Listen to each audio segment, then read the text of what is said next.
पाचपाखाडी येथील ठाणे महापालिकेच्या मुख्यालयातील 4थ्या मजल्यावरील शहर विकास विभागात सोमवारी सकाळी भीषण आग लागल्याची घटना घडली। सुमारे अर्ध्या तासाच्या प्रयत्नांनंतर अग्निशमन दलाने आग पूर्णपणे आटोक्यात आणली। या घटनेत कोणतीही जीवितहानी झाली नसली तरी महत्त्वाच्या फाईल्स जळाल्याची चर्चा सुरू झाली असून या प्रकरणावरून राजकीय वातावरण तापले आहे। काँग्रेसनेही या घटनेवर आक्रमक भूमिका घेत सत्ताधाऱ्यांच्या कारभारावर गंभीर प्रश्न उपस्थित केले आहेत। महापालिकेच्या विविध इमारतींमध्ये वारंवार आग लागण्याच्या घटनांमुळे संशय निर्माण होत असल्याचे काँग्रेसने म्हटले आहे। घटनेनंतर काँग्रेस पदाधिकाऱ्यांनी घटनास्थळी भेट देऊन पाहणी केली। शहर विकास विभाग हा महापालिकेतील अत्यंत संवेदनशील विभाग असून विकास आराखडे, बांधकाम परवानग्या, आरक्षणे आणि इतर महत्त्वाच्या कागदपत्रांचा संबंध या विभागाशी असल्याने ही घटना गंभीर असल्याचे त्यांनी सांगितले।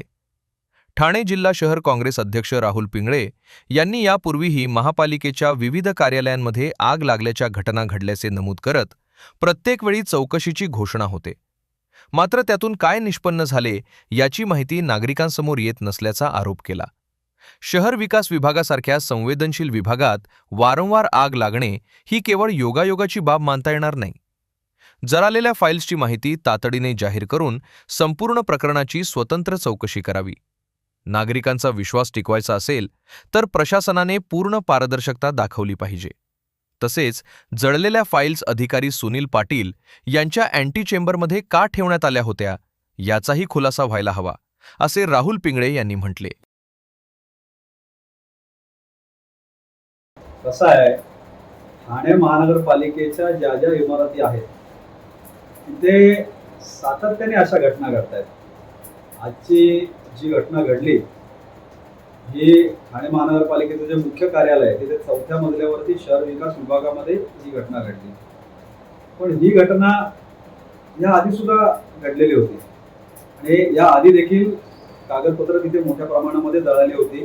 तर त्यावेळी कसं आहे, काही सीसीची कागदपत्र, काही ओसीची कागदपत्र, काही TDR घोटाळे, काही दाखल केलेल्या जनहित याचिका, न्यायालयीन प्रकरणं प्रलंबित होती। त्यामुळे त्यावेळी सुद्धा अशाच पद्धतीने आवाज उठवला गेला होता की याचं डिजिटलायझेशन झालं पाहिजे, स्टोअर करून ठेवलं पाहिजे।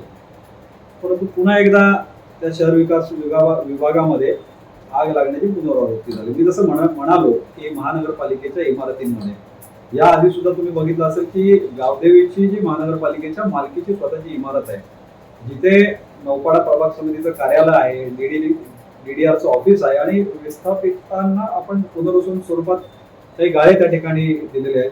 आणि 1 वर्ष आधीपासून मी त्या महानगरपालिका अधिकाऱ्यांचे उमरे झुजवतोय, फायरचे अधिकारी आहेत त्यांच्याकडे जातोय की त्या ठिकाणी जीवितहानी होईल।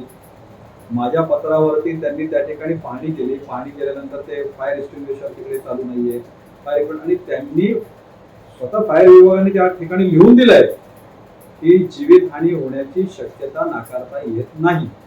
अहवाल बनवला पण उपाययोजना इज अ बिग झिरो। त्यामुळे अशा प्रकारची घटना त्या ठिकाणी घडली आणि फायर ब्रिगेडच्या कर्मचाऱ्यांचा त्या ठिकाणी मृत्यू या प्रशासनाच्या हलगर्जीपणामुळे झालेला आहे। आणि पुन्हा ही घडलेली घटना ही सातत्याने त्या घटना घडतात। त्यामुळे आज आम्ही त्या ठिकाणी भेट दिली आणि भेट दिल्यानंतर परिस्थिती त्या ठिकाणी जाणून घेतली आणि त्यांना सांगितलं की कुठली कागदपत्र याच्यामध्ये डिस्ट्रॉय झालेली आहेत, कुठली जळाली आहेत, कुठली अर्धवट जळालेली आहेत, त्या फायलींची अवस्था काय, ती स्टोअर केली आहे का, ते लोकांसमोर, जनतेसमोर आलं पाहिजे। ते जनतेसमोर मांडा आणि या सगळ्याचं एक तर फायर ऑडिट झालं पाहिजे, त्या फायलींचं ऑडिट झालं पाहिजे आणि डिजिटल स्वरूपामध्ये ती ठेवली गेली पाहिजे। अशा प्रकारची मागणी आम्ही त्या ठिकाणी केली। शहर विकास विभागाच्या अधिकाऱ्यांबरोबर आम्ही ज्यावेळी पाहणी केलं त्यांनी सांगितलं की काही किरकोळ कागदपत्र त्या ठिकाणी जळालेले, फायरचं त्या ठिकाणी काही झालेलं नाही। पण आम्ही अधिकाऱ्यांच्या दालनामध्ये ज्यावेळी चर्चेला बसलो तर त्यांच्या अँटी चेंबरमध्ये काही कागदपत्र ओली होती, काही अर्धवट जळालेल्या अवस्थेमध्ये होती। त्यामुळे कसं आहे बघा, शेवटी संशयाला त्या ठिकाणी वाव निर्माण होतो। एक तर पहिले तर ती कागदपत्र तुम्ही तुमच्या अँटी चेंबरमध्ये कशा करता ठेवली आणि अँटी चेंबरमध्ये ठेवलेली आहेत ती अर्धवट जळाल्या अवस्थेमध्ये दिसत आहे, ते प्रशासनाने सांगायला पाहिजे होतं ना।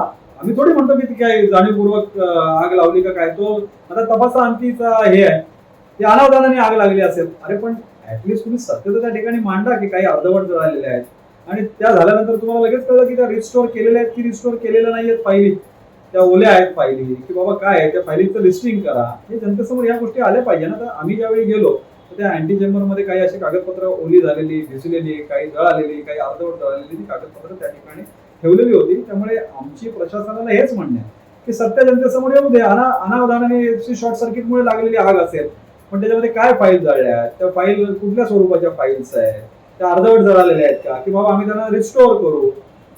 रिस्टोअर असं जे जळालेल्या असतील तर त्या पूर्ण रिस्टोअर करू आणि कॉम्प्युटराईज करून डिजिटल स्वरूपामध्ये आम्ही नसतील तर त्या सेव्ह करू.